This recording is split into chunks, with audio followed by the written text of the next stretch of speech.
बिस्मिल्लाहिर्रहमानिर्रहीम। तमाम देखने और सुनने वाले अहबाब को मेरी तरफ़ से अस्सलामु अलैकुम वरहमतुल्लाहि वबरकातुहू।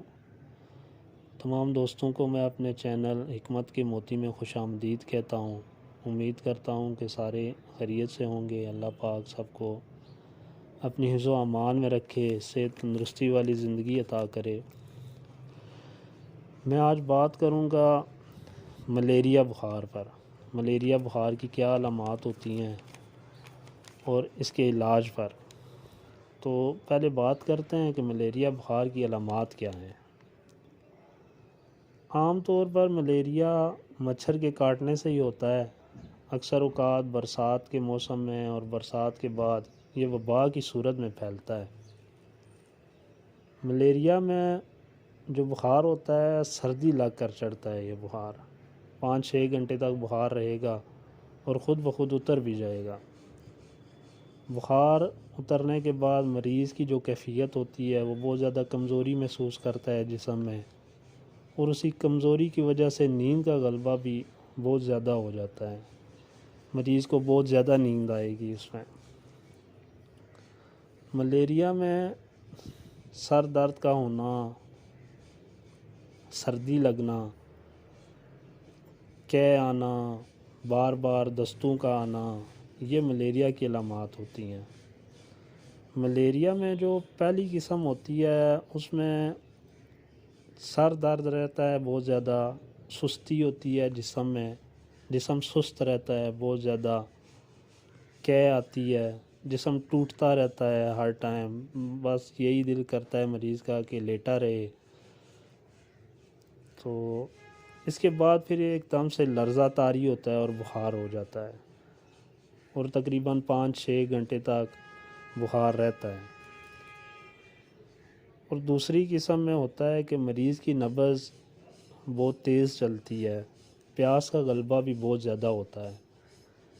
मरीज़ जो है पानी की डिमांड बहुत ज़्यादा करता है, प्यास बहुत ज़्यादा लगती है, और उसमें दर्जा हरारत एकदम से तेज़ हो जाता है। 103-104 तक दर्जा हरारत पहुंच जाता है। बाज़ मरीज़ ऐसे भी होते हैं कि दर्जा हरारत बढ़ने की सूरत में वो ज़हनी बेचैनगी का शिकार हो जाते हैं, जिस्म बेचैन हो जाता है बहुत ज़्यादा। ऐसा आप कह सकते हैं कि फ़ालतू बातें करते हैं मरीज़, बेहूदगोई पे उतर आते हैं मरीज़। तो इसी तरह की कंडीशन अगर बच्चों में आ जाए, बच्चों को दर्जा हरारत बहुत ज़्यादा तेज़ हो जाए, तो बच्चों को तशन्नुज के दौरे भी पड़ना शुरू हो जाते हैं। इस सूरत में फ़िलफ़ौर तो करना चाहिए कि ठंडे पानी की पट्टियाँ करें, ठंडा पानी हो उसमें पट्टियाँ भिगो के मरीज़ के सर पर रखें, पाँव पर रखें, जिस्म से कपड़े उतार दें। तो ये बहुत फ़ायदेमंद है, इससे दर्जा हरारत एकदम कम हो जाता है। और अगर बुखार रोज़ या एक दिन छोड़कर होता है और बुखार सीने से पसीना आने के बाद उतर जाता है बुखार, तो इसमें कोई दो राय नहीं है, कोई शुबा नहीं है कि ये मलेरिया का बुखार है। बिल्कुल कंफर्म बात है ये कि ये मलेरिया है। तो ये तो हो गई मलेरिया की अलामात। अब बात करते हैं मलेरिया के इलाज पर। तो हिकमत में बहुत सारे ऐसे नुस्खे हैं जो मलेरिया के लिए अच्छे हैं। तो मैं आपके साथ एक नुस्खा शेयर करूंगा जो हमने अपने दवाखाने पे आज़माया है, बहुत अच्छा रिज़ल्ट है उसका। अगर किसी को मलेरिया है तो वो 4 खुराकें इस्तेमाल करे इसकी सुबह शाम। इंशाल्लाह अल्लाह के फ़ज़ल से उन 4 खुराकों से आपको वो मलेरिया जाता हुआ नज़र आएगा, मुकम्मल शिफा याबी होगी। तो मैं आपको वो चीज़ें नोट करवाता हूँ। सबसे पहले है सतगिलू। सतगिलू आप ले लें 6 माशा, तबाशीर नुकरा 1 तोला, फिलफुल दराज 1 तोला। फिलफुल दराज भी कहते हैं इसे, मग्गा भी कहते हैं, पिपला भी कहा जाता है। उसके बाद आप ले लें इलायची खुर्द 1 तोला। इलायची जो आप आम इस्तेमाल होती है, चाय वगैरह में भी इस्तेमाल, घरों में इस्तेमाल वाली चीज़ है इलायची। 1 तोला इलायची खुर्द ले लें। अजवाइन देसी ले लें, साफ़ सुथरी अजवाइन होनी चाहिए, देसी अजवाइन 1 तोला ले लें। और सना मक्खी 1 तोला ये ले लें।